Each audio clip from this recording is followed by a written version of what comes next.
अस्सलाम वालेकुम रहमतुल्लाह। ख्वाब में कब्रिस्तान देखना, फौत शुदगान को देखना, अक्सर लोग इस चीज़ की शिकायत करते हैं और परेशान होते हैं इस चीज़ से कि जी मैं कारी साहब बहुत परेशान हूँ, क्या हुआ? मुझे जी मुर्दे ख्वाब में नजर आते हैं, मुझे कब्रिस्तान नजर आते हैं।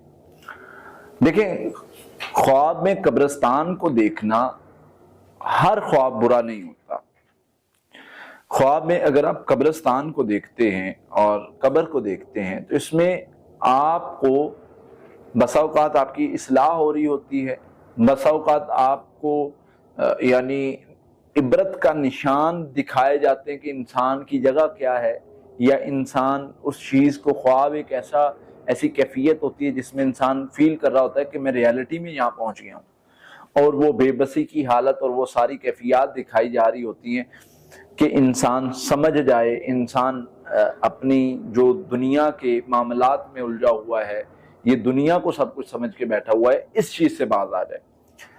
तो ये भी कुछ चीज़ें हो सकती है। बसा औकात ख्वाब जो होते हैं वो फौत शुदगान को हम देखते हैं कि मैं अपने किसी रिश्तेदार से बातें कर रहा हूँ, कब्र में लेटा हुआ है और इस तरह से, तो वो एक तरह से पॉजिटिव ख्वाब होता है कि उसके आमाल इतने अच्छे हैं कि उसके आमाल एक तरह से ऐसे ही उसको फायदा दे रहे हैं जैसे वो जिंदा हो।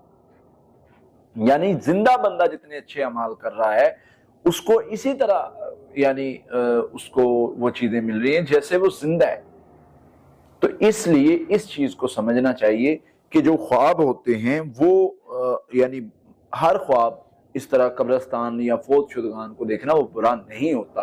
चंद एक आध सूरत होती है जिसमें इंसान जो है वो अपने फौत शुदगान को देखता है कि वो बरहना है, कब्र खुली हुई है, उन पर कफन नहीं है, कपड़ा नहीं है, या उन पर कोई चीज उनको काट रही है, या वो हेल्प मांग रही है, वो इस तरह कंडीशंस। अदरवाइज फौत शुदगान आपको कुछ दे रहे हैं, बातें कर रहे हैं, मुस्कुरा रहे हैं, कुछ भी इस तरह कंडीशन है, कब्र में है, कब्रिस्तान में है, आप उनकी कब्र पर दुआ कर रहे हैं, फूल फेंक रहे हैं, कुछ भी इस तरह का देखते हैं, तो ये ख्वाब बुरा नहीं होता, ना आपके हक में ना उनके हक में।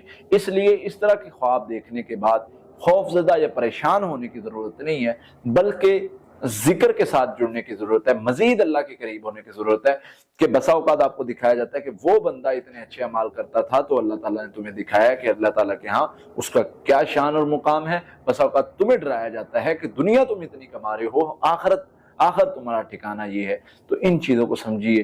ख्वाब, इस तरह के ख्वाबों को लेके ये ना सोचिए कि ये जादू का मसला है या जादू की वजह से ऐसे ख्वाब आ रहे हैं। और अल्लाह ताला से दुआ है अल्लाह ताला हमें हर किस्म के शर से महफूज फरमाए और अच्छे अच्छे अमाल करने की तौफीक अता फरमाए।